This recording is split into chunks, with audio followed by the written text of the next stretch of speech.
The Battle of Gettysburg started on July 1st, 1863, and ended on July 3rd, 1863, in a small Pennsylvania town called Gettysburg. It was one of the most important battles during the Civil War and was a key turning point in American history. One of the most important things to know about the Civil War was that it was Americans against Americans. There were two sides battling against each other, the North and the South.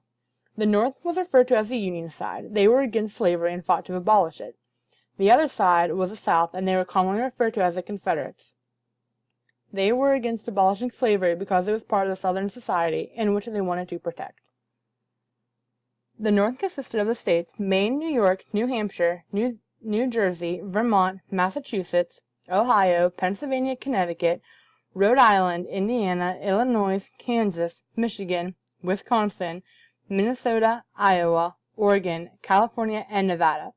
These states viewed Abraham Lincoln as their president. The Union had the most soldiers in battle. They had about 82,289 men fighting. The major general in charge of all those men was Major General George Meade. Out of those men, 23,049 men were killed or injured. Let's stop and think about how long the battle was. Only 3 days long. There were 23,049 men who suffered casualties in a matter of 3 days. That's a lot of men lost for a short amount of time. As I mentioned in the slide before, the Major General in charge was Major General George Meade. He was born on December 31st, 1815 in Spain, and died November 6, 1872 in Pennsylvania. He was a career war officer and civil engineer in which he helped construct several lighthouses. He was in command of the Volunteer Corps and became in command of the Army of the Potomac. Meade is most famous for defeating Major General Robert E. Lee in the Battle of Gettysburg. The South consisted of the states Florida, Tennessee, Virginia, North and South Carolina, Arkansas, Texas, Alabama, Georgia, and Mississippi. These states viewed themselves as the Confederate States of America and viewed Jefferson Davis as their president. The Confederates had less men than the Union in the Battle of Gettysburg.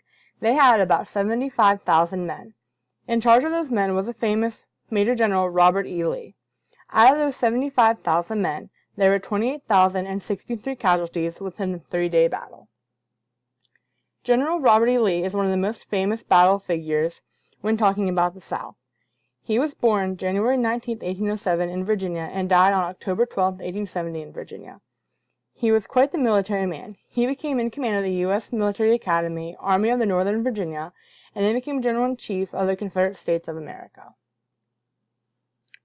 The first day is characterized by an early morning delaying action of the Union cavalry, a midday infantry engagement, and the retreat of the Union forces through Gettysburg into higher ground. The second day involves a Confederate attack on the Union left flank, which engaged elements of the Union army that moved forward. They largely destroyed those elements, but did not capture any major objectives. The last day is characterized by General Lee's gamble of attacking the Union center, which he believed to be weak. The tactic resulted in a dramatic failure and ended the Battle of Gettysburg. The Battle of Gettysburg is made up of several engagements. A famous one is Devil's Den. On July 2, 1863, 2,400 men for the Union and 5,500 Confederates fought each other at a place called Devil's Den. Devil's Den is a ridge with large rocks. In charge of the Union soldiers was David Bell Birney and John Bell Hood for the South. Hood was badly wounded during this engagement. The casualties of Devil's Den tally up to 800 for the North and 1,800 for the South. Oddly enough, Devil's Den is declared a victory for the South, despite the number of casualties. Another famous engagement of the Battle of Gettysburg is called the Battle of Little Round Top. Little Round Top occurred on July 2, 1863, on the smaller of two hills in Gettysburg that has a lot of rocky areas, making it hard to climb the hilltop. Governor Warren and Colonel Strong Vincent were in charge of 3,000 Union men and arrived minutes before the South. General Avender Law and William Oates were in charge of 4,850 men. Of those men, there were 550 Union and 12,000 Confederate casualties. Little Round Top was pronounced a Union victory. Of all the deaths that occurred during the Battle of Gettysburg, there was only one civilian death. Jenny Wade died on July 3, 1863. A bullet flew through the kitchen door where she was making bread and went through her chest. If you go to Gettysburg today, you can go to her house and see the bullet hole that went through the door. It is said that if you put your finger in the hole, It brings a tale of love and helps you find the love of your life. Prior to the battle, Gettysburg had about 2,400 residents. The battle left over 21,000 soldiers dead or injured. That is approximately 9 casualties per resident. The battle left a disaster through the community, especially affecting farmland. Today, Gettysburg is a major tourist destination. There are many tours and memorials you can go on to get the full experience of the battle. Gettysburg is said to be haunted, and there are many ghost tours to choose from. All in all, Gettysburg is a major key in history, and I encourage everyone to go there at least once.